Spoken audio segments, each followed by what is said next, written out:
Boa noite, Thiago. Boa noite. Mais uma vez juntos aqui para falarmos sobre a lição. Sim. E agora falando de Neemias aqui, o governo, algumas coisas, particularidades do governo de Neemias, né? Não só dele, diga-se de passagem. Que coisa louca, né? Verdade.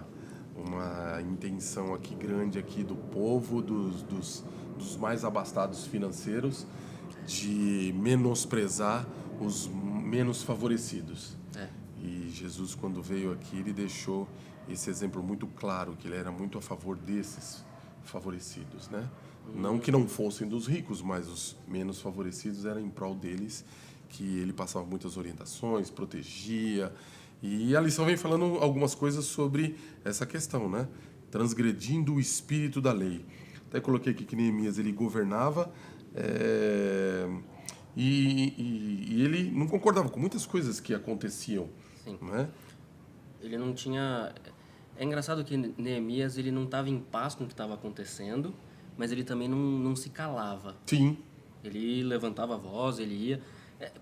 Se você for ver, até semelhante com o que tem acontecido aqui no nosso cenário político, né? Sim. As pessoas indo para a rua, se expressando, falando, mostrando sua opinião, dizendo, eu concordo com isso, eu não concordo. Neemias fazia isso, né? Ele tinha voz, ele representava o povo, né? Sim, sim.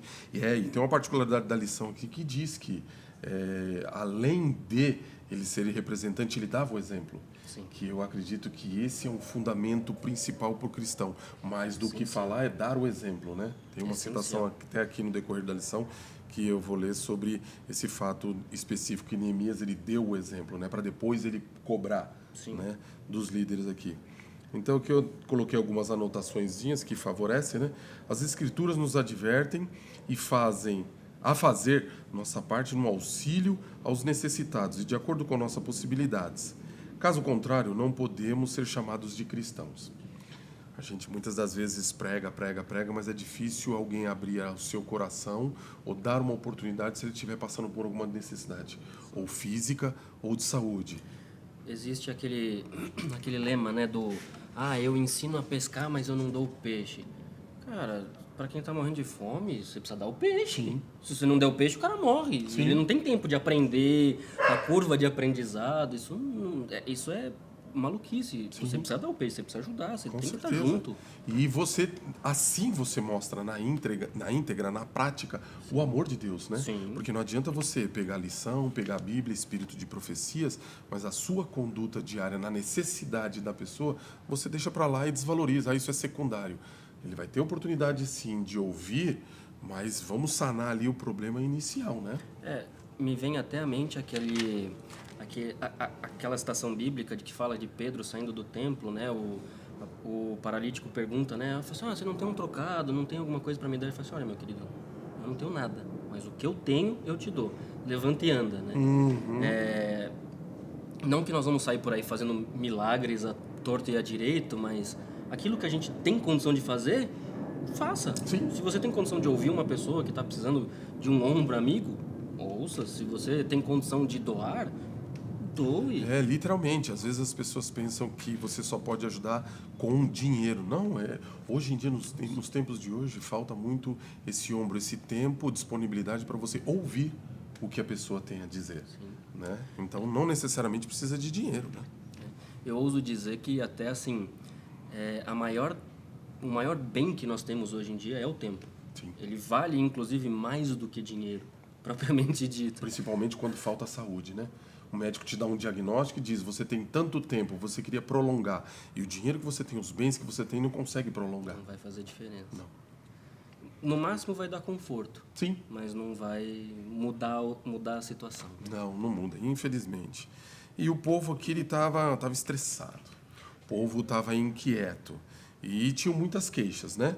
E uma das queixas do povo estava relacionada aos impostos. Cobrava-se muitos impostos e eles que já vinham da escravidão, né, foram libertos ali, mas continuaram sendo escravos dos próprios irmãos. Né? E é algo que Neemias repreendia demais, né? A Bíblia, de certa forma, ela aceita, né, esse passado de escravidão, mas Deus tinha sido muito claro, né? Vai existir escravidão, sim, pode existir, mas a cada 7 anos você vai libertar. Sim. Tá paga a dívida.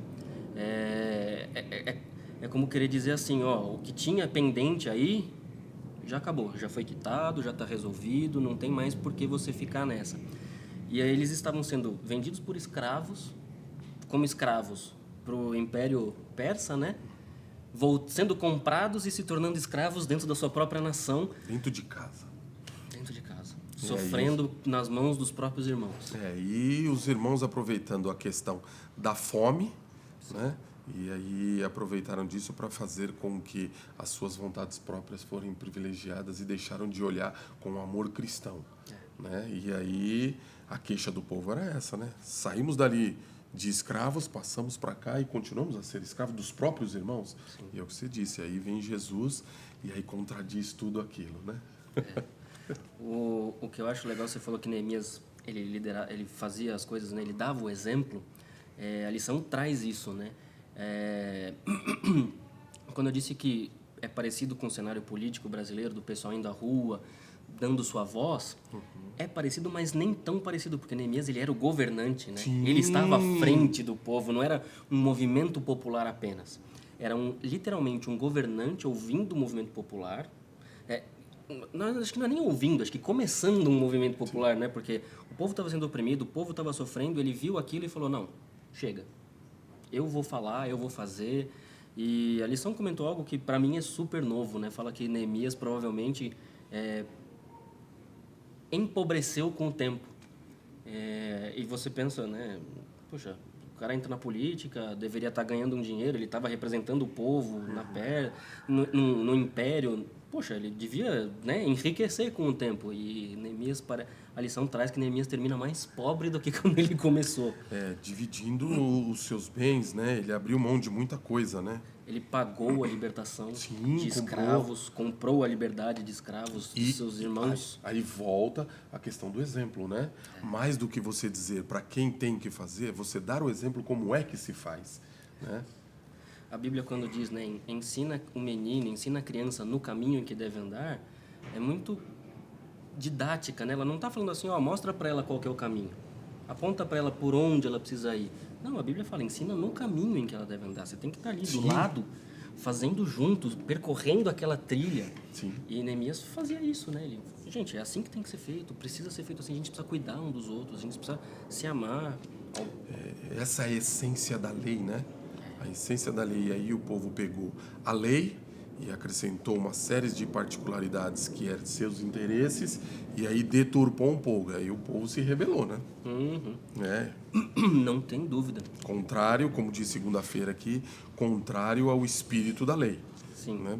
E eu li até falando da lei aqui um pouco, um pensamento que diz o seguinte, de quanto mais escravos formos da lei, mais livres seremos. Essa é a ideia, né? Ou seja, quanto mais estivermos em conformidade com a lei, mais liberdades a gente vai ter, porque não vai ter nada que nos aponte sobre a nossa conduta, né? Como adventistas, às vezes muitas pessoas questionam, pelo menos eu já fui questionado sobre isso. Não sei você, mas todo mundo fala assim, a lei tem um não pode fazer isso, não pode fazer aquilo, no sábado você tem que ficar na igreja. E é tão engraçado como quem não é da igreja não percebe essas coisas, né? A lei de Deus, ela literalmente liberta. Liberta.